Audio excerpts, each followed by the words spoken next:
इन्होंने मेरे ऊपर आरोप लगाए, मनीष जी के ऊपर आरोप लगाए हैं। इस देश का जो सबसे कठोर कानून है ईडी का कानून, पीएमएलए, जिसमें बेल भी नहीं मिलती, बेल मिलनी भी मुश्किल है, उसके अंदर हमारे ऊपर तरह तरह के इन लोगों ने आरोप लगाए हैं। कोर्ट से हमको बेल मिल गई, उसके बावजूद आज की तारीख में, आज जो स्थिति है, इससे फालतू कोर्ट और कुछ नहीं कर सकता था जितना कोर्ट ने कर दिया हमारे पक्ष में। हम कोर्ट के बहुत शुक्रगुजार हैं। कोर्ट ने हमें बेल दे दी, अभी बेल तक ही दे सकता था। अब ये केस चलेगा। मैंने वकीलों से पूछा, मैंने कहा मेरा दिल कहता है कि जब तक ये मैं कोर्ट से बरी होके ना आ जाऊं तब तक मैं सीएम की कुर्सी पे नहीं बैठूंगा। उन्होंने कहा जी ये 10 साल चलेगा केस, कोई कह रहा है 15 साल चलेगा केस, कोई कह रहा है 20 साल चलेगा केस।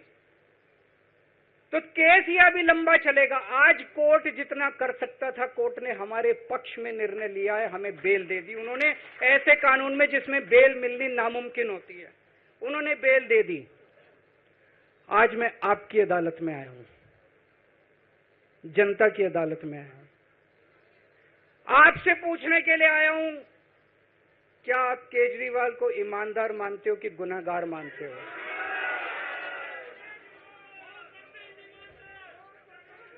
मैं दिल्ली की जनता से पूछना चाहता हूं, मैं देश की जनता से पूछना चाहता हूं कि क्या केजरीवाल ईमानदार है कि गुनहगार है? दोस्तों,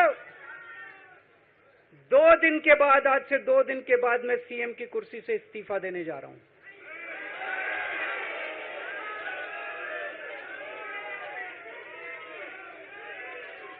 और मैं तब तक सीएम की कुर्सी पे नहीं बैठूंगा जब तक जनता अपना फैसला ना सुना दे।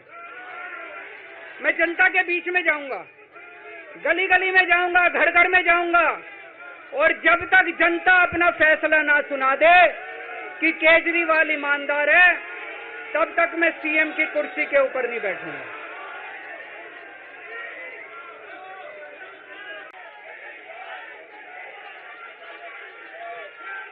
भारत माता की, भारत माता की, इनकलाब, वंदे वंदे।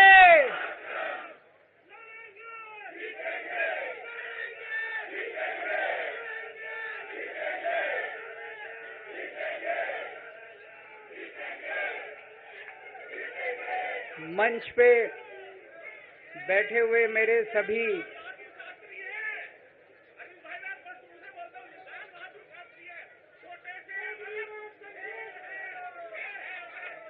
शुक्रिया, मंच पे बैठे हुए मेरे आम आदमी पार्टी के सभी साथीगण, नेतागण, आज यहाँ पे इतनी बड़ी संख्या में आए हुए सभी भाइयों बहनों, और जो टीवी के माध्यम से इस वक्त देश भर में लोग देख रहे हैं, उन सभी भाइयों बहनों, माताओं, बुजुर्गों, बच्चों, आप सब लोगों को मेरा नमस्कार, सबको मेरा प्रणाम। I love you too. सबसे पहले मैं ऊपर वाले का शुक्रिया अदा करता हूं, भगवान का शुक्रिया अदा करता हूं, जिनकी हमेशा हम लोगों के ऊपर बहुत कृपा रहती है, बहुत आशीर्वाद रहता है भगवान का, भोलेनाथ का, हनुमान जी का बहुत आशीर्वाद रहता है। इसी वजह से इतनी बड़ी बड़ी मुसीबतों से निकल के हम लोग आते हैं। इतने बड़े बड़े सामने हमारे दुश्मन हैं जिनसे लड़के हम लोग सफल होते हैं। एक छोटी सी पार्टी जिसने इस देश की राजनीति बदल के रख दी। मैं इसीलिए सबसे पहले ऊपर वाले का पूरे सम्मान के साथ शुक्रिया अदा करता हूं और आशीर्वाद चाहता हूं।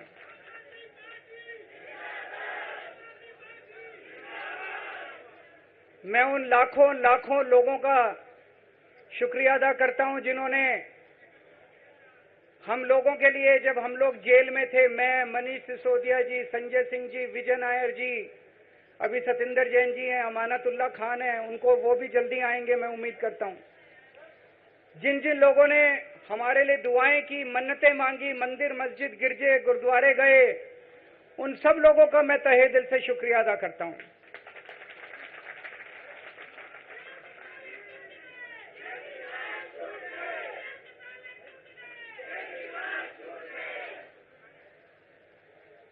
जेल में काफी वक्त मिला सोचने का, पढ़ने का, और कई किताबें पढ़ी, पॉलिटिकल किताबें पढ़ी, अपने स्वतंत्रता के आंदोलन की किताबें पढ़ी, गीता कई बार पढ़ी, रामायण पढ़ी, महाभारत पढ़ी।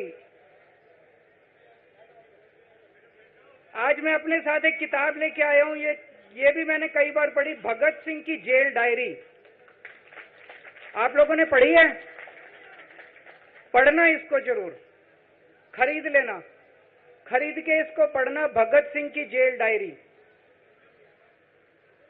जब भगत सिंह जेल में थे, आज से 90-95 साल पहले, उन्होंने जेल के अंदर अपने लेख लिखे थे, वो लेख इसमें हैं।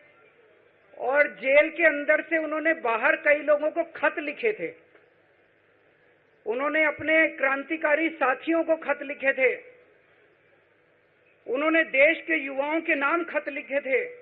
बलिदान से पहले साथियों को अंतिम पत्र 22 मार्च 1931, ये खत उन्होंने जेल से लिखा और उनके साथियों तक पहुंचाया अंग्रेजों ने। बटुकेश्वर दत्त की बहन प्रोमिला को पत्र, बचपन के दोस्त जयदेव गुप्ता को पत्र, वाइसरॉय को पत्र, ये सारे पत्र अंग्रेजों ने भगत सिंह के पहुंचाए। युवाओं के लिए जो पत्र लिखा, वो पत्र बकायदा युवाओं के एक सम्मेलन में पढ़ के सुनाया गया। भगत सिंह की शहादत के 95 साल बाद आजाद भारत के अंदर एक क्रांतिकारी मुख्यमंत्री जेल गया। मैं अभी जेल गया, मैंने जेल से एक ही पत्र लिखा था एलजी साहब को। 15 अगस्त था, देश का स्वाधीनता दिवस था। देश के आजादी के दिवस के ऊपर दिल्ली का मुख्यमंत्री दिल्ली सरकार की तरफ से झंडा फहराता है। मैंने एलजी साहब को 3 दिन पहले चिट्ठी लिखी, 15 अगस्त के 3 दिन पहले, कि एलजी साहब, मैं चूंकि जेल में हूं, मेरी जगह आतिशी जी को झंडा फहराने की इजाजत दी जाए। कुछ गलत तो नहीं लिखा?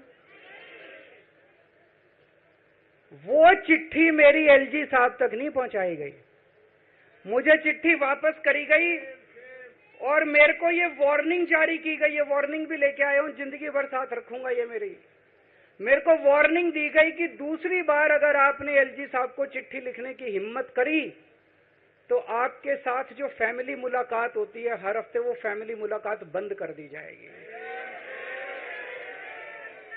मैं मन में सोच रहा था, अंग्रेजों ने भी नहीं सोचा था कि आजाद भारत के अंदर 95 साल के बाद अंग्रेजों से ज्यादा क्रूर और अत्याचारी शासक इस देश के ऊपर आएगा। आपने सुना होगा, बटुकेश्वर दत्त और भगत सिंह ने असेंबली में एक बम फेंका था, या सुना सब लोगों ने? तो दोनों को जेल हुई, दोनों को एक ही जेल में रखा गया, बगल बगल वाली कोठरी में रखा गया। ये मैं चिट्ठी पढ़ के सुना रहा हूं आपको, भगत सिंह की, जो उन्होंने प्रोमिला को, बटुकेश्वर दत्त की बहन को लिखा। कल रात बट्टू को किसी दूसरी जेल में भेज दिया गया है, तब तक वो उनके साथ ही था भगत सिंह के। ये चिट्ठी 17 जुलाई 1930 की है। उनकी जुदाई मेरे लिए असहाय हो रही है। भगत सिंह लिख रहे हैं बटुकेश्वर दत्त की बहन को कि बटुकेश्वर दत्त की जुदाई मेरे लिए असहनीय हो रही है। आज पहला दिन है जब मैं अपने को पूरी तरह उद्विग्न पा रहा हूं और मेरे लिए हर मिनट एक बोझ बन गया है। एक मित्र से जुदा होना सचमुच सगे भाई से भी ज्यादा प्रिय थे मेरे को बटुकेश्वर। तो दोनों साथ रहते थे। 95 साल के बाद मनीष सिसोदिया और केजरीवाल एक ही केस में जेल जाते हैं। मनीष सिसोदिया को अलग जेल में रखते हैं, मेरे को अलग जेल में रखते हैं, साथ मिलने की इजाजत नहीं दी जाती। आजादी की लड़ाई जब हुई, जवाहरलाल नेहरू जेल गए, महात्मा गांधी जेल गए, बाबा साहब अंबेडकर जेल गए, चंद्रशेखर आजाद जेल गए, अशफाकुल्ला जेल गए, कितने स्वतंत्रता सेनानी जेल गए, कई कई सालों तक जेल गए। जब वो जेल जाते थे, उनसे मुलाकात के लिए उनके साथी उनसे मिलने जाया करते थे, उनके घर के लोग जाते थे, उनके रिश्तेदार उनसे मिलने जाते थे, और जब वो मिलने के लिए जाते थे वो उनसे पॉलिटिकल बातें करते थे। वो उनसे बातें करते थे कि कैसे अंग्रेजों को उखाड़ के फेंकना है, जब मिलने के लिए जेल में जाते थे। जब मैं जेल में था, एक दिन संदीप पाठक मेरे से मिलने के लिए आया। मैं भी पॉलिटिकल आदमी हूं, वो भी पॉलिटिकल, हमारी पार्टी का संगठन मंत्री है। आके उसने मेरे से पॉलिटिकल बातें करी, और क्या करता, रोमांटिक बातें थोड़ी करता। तो पॉलिटिकल आदमी वो, पॉलिटिकल आदमी मैंने उससे पूछा देश में क्या चल रहा है, उसने देश की पॉलिटिकल हालत बताई। मैंने उससे पूछा पार्टी में क्या चल रहा है, उसने संदीप पाठक को ब्लैकलिस्ट कर दिया गया, उसके बाद मेरे से मिलने नहीं दिया गया। भगत सिंह जब फांसी पे चढ़े, उन्होंने सपने में भी नहीं सोचा था कि ऐसा भारत होगा। आज से 95 साल के बाद इस देश के अंदर इतनी क्रूर और अत्याचारी सरकार आएगी कि अंग्रेजों को भी पीछे छोड़ देगी। दोस्तों,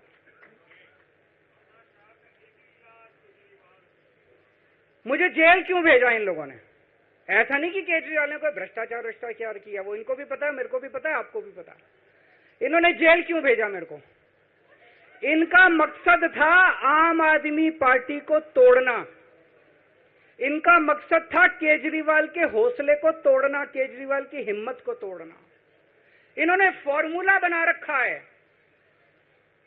आप देख रहे हो किस तरह से एमएलए तोड़ दो, एमएलए खरीद लो, ईडी भेज के डरा दो, सीबीआई भेज के डरा दो, फर्जी केस कर दो, जेल में डाल दो, पार्टी तोड़ दो। महाराष्ट्र में कैसे उन्होंने 2-2 राष्ट्रीय पार्टियां तोड़ दी। पार्टी तोड़ दो, सरकारें गिरा दो और अपनी सरकार बना लो। इनको यह लग रहा था केजरीवाल को जेल भेज देंगे तो दिल्ली में इनकी पार्टी टूट जाएगी, दिल्ली में बीजेपी की सरकार बना लेंगे। इनको लग रहा था पंजाब की सरकार तोड़ के पंजाब में हम अपनी सरकार बना लेंगे, इनके एमएलए तोड़ लेंगे। लेकिन हमारी पार्टी नहीं टूटी, हमारे एमएलए नहीं टूटे, हमारे एमएलए तो छोड़ो, कार्यकर्ता भी नहीं टूटे।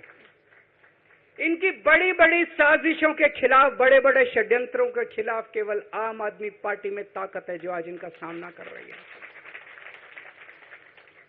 इनको लगा केजरीवाल के हौसले तोड़ देंगे। आज मैं आपके सामने खड़ा हूं और मैं पूरे विश्वास के साथ कह रहा हूं कि जेल के इन 150-200 दिन जो मैं जेल में रहा, इन दिनों ने मेरे हौसले को और 100 गुना बढ़ा दिया है, कम करने की बजाय। ये लोग पूछते हैं कि केजरीवाल जब जेल में था इसने इस्तीफा क्यों दिया, क्यों नहीं दिया? जेल में से सीएम के पद से इस्तीफा क्यों नहीं दिया? मैंने इस्तीफा इसलिए नहीं दिया क्योंकि मैं देश के जनतंत्र को बचाना चाहता था। इन्हें जो इतने फॉर्मूले बना रखे हैं, एमएलए तोड़ दो, पार्टियां तोड़ दो, एमएलए खरीद लो, डरा दो। अब एक फॉर्मूला और इन्होंने नया बनाया है। जहां जहां ये चुनाव हारे, वहां वहां के मुख्यमंत्री पे फर्जी केस करके उसको गिरफ्तार कर लो और उसकी सरकार गिरा दो। अगर मैं इस्तीफा दे देता, अगर मैं, हेमंत सोरेन साहब ने इस्तीफा दिया, मैं भी इस्तीफा दे देता। इन्होंने सीतारमैया पे भी अभी केस किया है, सीतारमैया साहब के ऊपर। इन्होंने पिनाराई विजयन के ऊपर भी केस कर रखे हैं, ममता दीदी के ऊपर केस कर रखे हैं। ये एक ऑपोजिशन के मुख्यमंत्री को नहीं छोड़ते, एक एक को पकड़ के फर्जी केस कर करके उनको जेल में डाल देते और एक एक की सरकार गिरा देते। मैं जेल में गया, अभी 10 दिन पहले सुप्रीम कोर्ट की एक बेंच ने पूछा सरकार से कि जेल के अंदर से सरकार क्यों नहीं चल सकती। बड़ा आप लोगों ने अखबार में, सुप्रीम कोर्ट ने पूछा है केंद्र सरकार से कि जेल के अंदर से सरकार क्यों नहीं चल सकती, तो जेल के अंदर से सरकार साबित कर दिया हमने।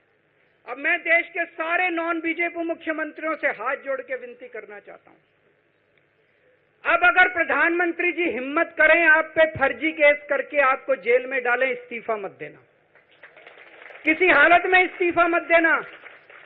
जेल से सरकार चलाना हम सबको मिलकर, ऐसा नहीं कि हम पद के लालची हैं, ऐसा नहीं कि मुख्यमंत्री पद हमारे लिए महत्वपूर्ण है, इसलिए क्योंकि हमारे लिए हमारा संविधान जरूरी है, हमारा देश जरूरी है, जनतंत्र जरूरी है, जनतंत्र को बचाना जरूरी है।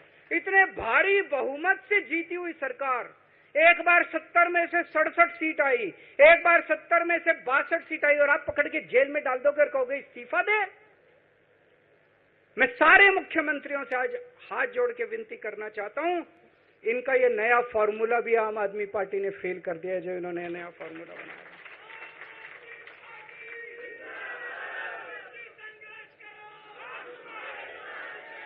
आज इनकी हर षड्यंत्र, हर साजिश से सामना करने की ताकत आम आदमी पार्टी में है। क्यों? क्योंकि हम ईमानदार हैं।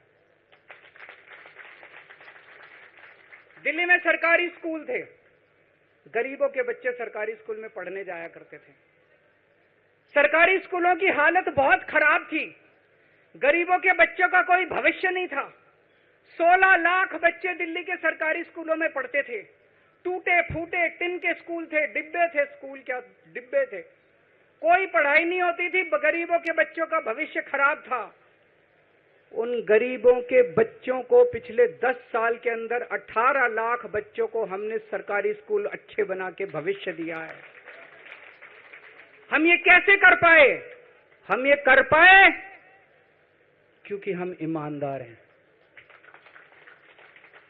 आज अगर किसी के घर में कोई बीमार हो जाए, प्राइवेट में ले जाओ, लाखों लाखों रुपए खर्च हो जाते हैं। अगर थोड़ी सी सीरियस बीमारी हो, छोटी सी बीमारी हो, 10-15 हजार रुपए कहीं नहीं गए, इन बड़े बड़े अस्पतालों में ले जाओ।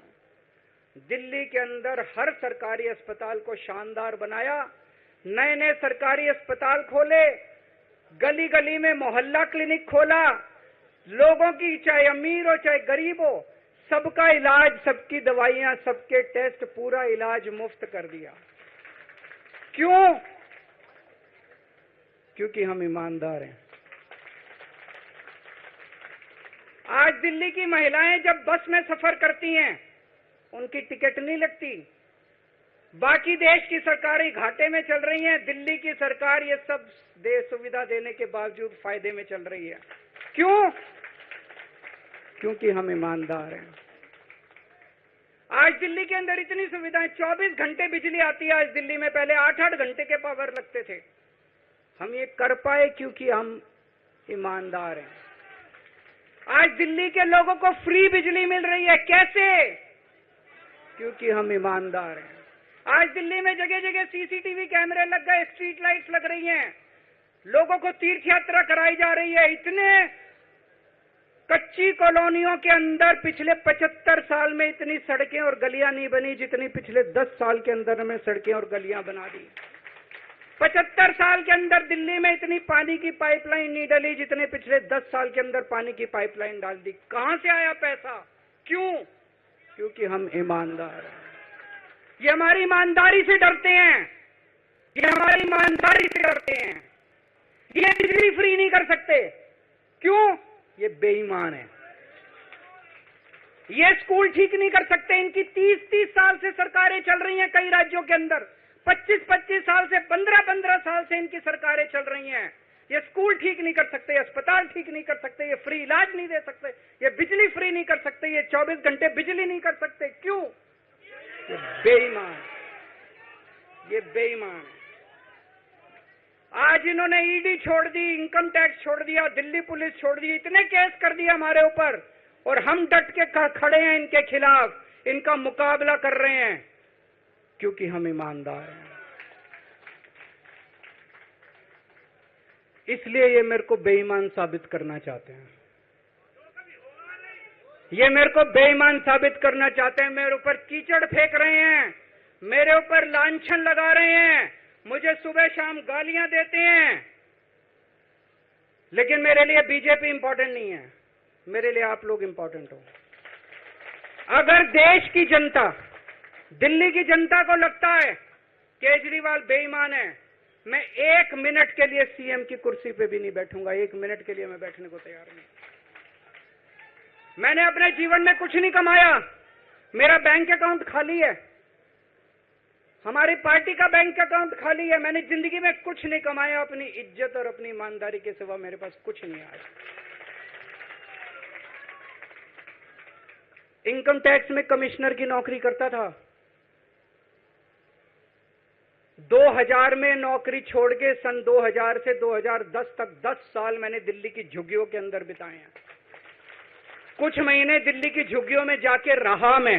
झुग्गी के अंदर, नंद नगरी, सुंदर नगरी की झुग्गियों के अंदर मैंने गली गली में खाक छानी है कि गरीब आदमी रहता कैसे, उसके घर का गुजारा कैसे चलता है। अगर पैसे कमाने हो तो इनकम टैक्स कमिश्नर की नौकरी बुरी नहीं थी।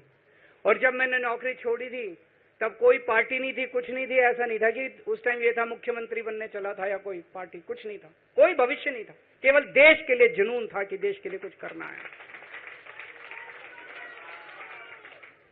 देश के लिए कुछ करने हैं। 49 दिन की सरकार के बाद इस्तीफा दिया था, अपने असूलों के लिए इस्तीफा दिया था। किसी ने इस्तीफा मांगा नहीं था, अपने आप इस्तीफा दिया था। आज की तारीख में, आज के जमाने में कोई अपनी चपरासी की नौकरी नहीं छोड़ता। मैंने मुख्यमंत्री की कुर्सी छोड़ी थी, अपने आप छोड़ी थी। न पद का लालच है, न दौलत का लालच है, केवल देश के लिए कुछ करने का जुनून है। देश के लिए कुछ करने के लिए आए हैं।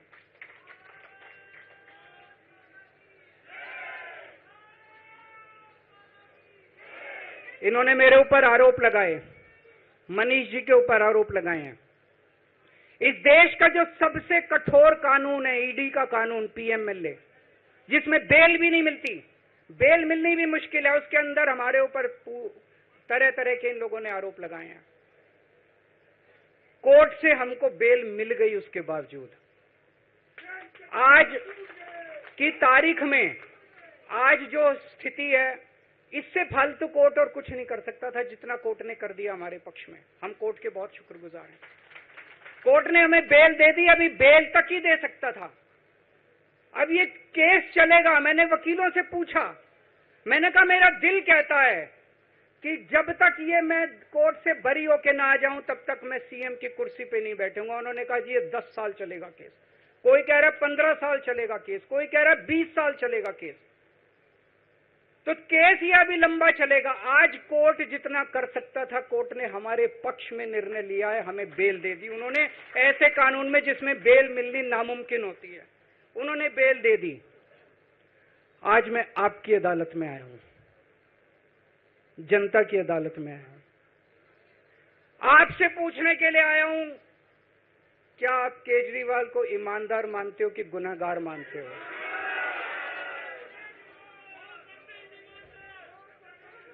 मैं दिल्ली की जनता से पूछना चाहता हूं, मैं देश की जनता से पूछना चाहता हूं कि क्या केजरीवाल ईमानदार है कि गुनहगार है? दोस्तों, 2 दिन के बाद, आज से 2 दिन के बाद मैं सीएम की कुर्सी से इस्तीफा देने जा रहा हूं।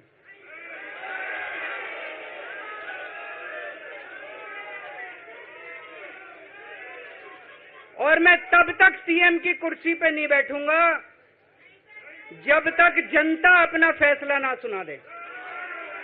मैं जनता के बीच में जाऊंगा, गली गली में जाऊंगा, घर घर में जाऊंगा, और जब तक जनता अपना फैसला ना सुना दे कि केजरीवाल ईमानदार है, तब तक मैं सीएम की कुर्सी के ऊपर नहीं बैठूंगा।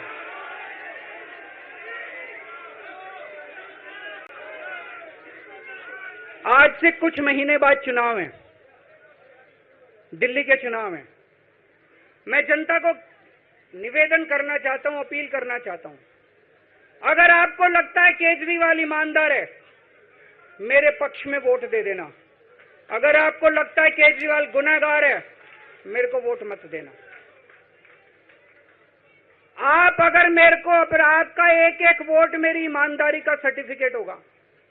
अगर आप मेरे को वोट देके जिताओगे और अगर आप कहोगे कि केजरीवाल ईमानदार है, तो चुनाव के बाद, उसके बाद जाके मैं सीएम की कुर्सी पे बैठूंगा। तब तक मैं सीएम की कुर्सी पे नहीं बैठूंगा।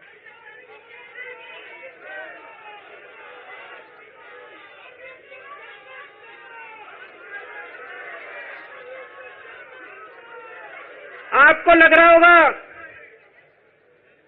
अभी अभी जेल से रिहा होके आया है, ये कैसा क्यों बोल रहा है?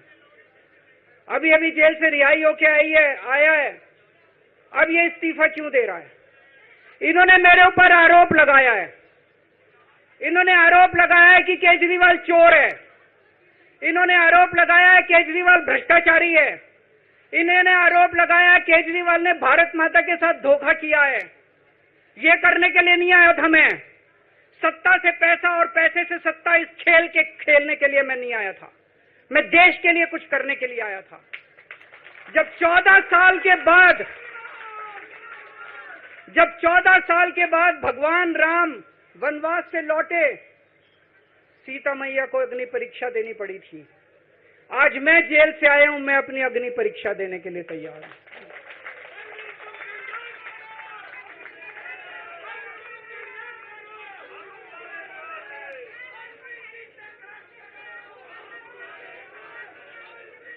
ये कुछ लोग बोल रहे हैं सुप्रीम कोर्ट ने कुछ कंडीशंस लगाई हैं, काम नहीं कर पाएंगे। पिछले 10 साल में इन लोगों ने कंडीशन लगाने में कोई कसर छोड़ी थी? एलजी साहब ने कंडीशन लगाने में कोई कसर छोड़ी थी? केंद्र सरकार ने 1 कानून, 2 कानून, 3 कानून, कानून पे कानून डाल के मेरी पावर छीन ली, पर आपके काम बंद नहीं होने दिए मैंने। ये कंडीशन हमारे लिए कोई वो नहीं रखती, कोई हमारे लिए अड़चन पैदा नहीं करती ये कंडीशन। इन कंडीशन को भी देख लेंगे, लेकिन मेरे लिए जो मायने रखता है वो है मैंने अपनी जिंदगी में ईमानदारी कमाई है। अगर आपको लगता है केजरीवाल ईमानदार है, जम के वोट दे देना मेरे पक्ष में, चुनाव के बाद सीएम की कुर्सी पे जाके बैठूंगा।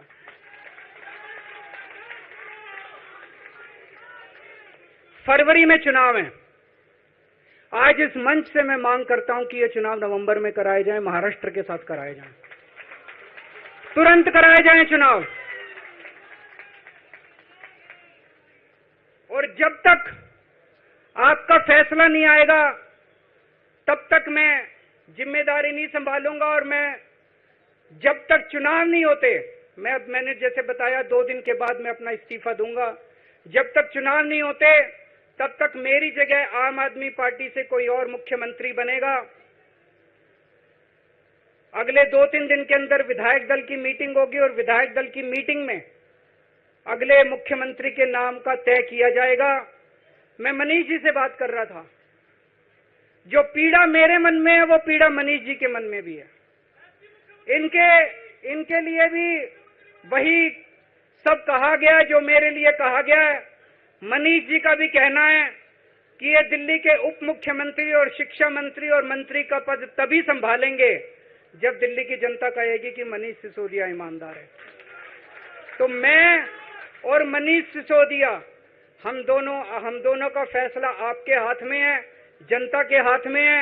हम दोनों जनता की अदालत में जा रहे हैं, गली गली जाएंगे, जनता के बीच में जाएंगे और उनसे पूछेंगे, अगर जनता कहेगी ईमानदार है तो हम आके इसकी कुर्सी पे बैठेंगे। 2020 में आया था मैं, 2020 में मैंने कहा था, मैंने अगर काम किया हो तो मेरे को वोट देना और काम नहीं किया हो तो वोट मत देना। कहा था कि नहीं कहा था? आज मैं आपके बीच में आया हूं, मैं कह रहा हूं अगर मैं ईमानदार हूं तो वोट देना, अगर मैं बेईमान हूं तो वोट मत देना, बिल्कुल मत देना। भारत माता की, भारत माता की।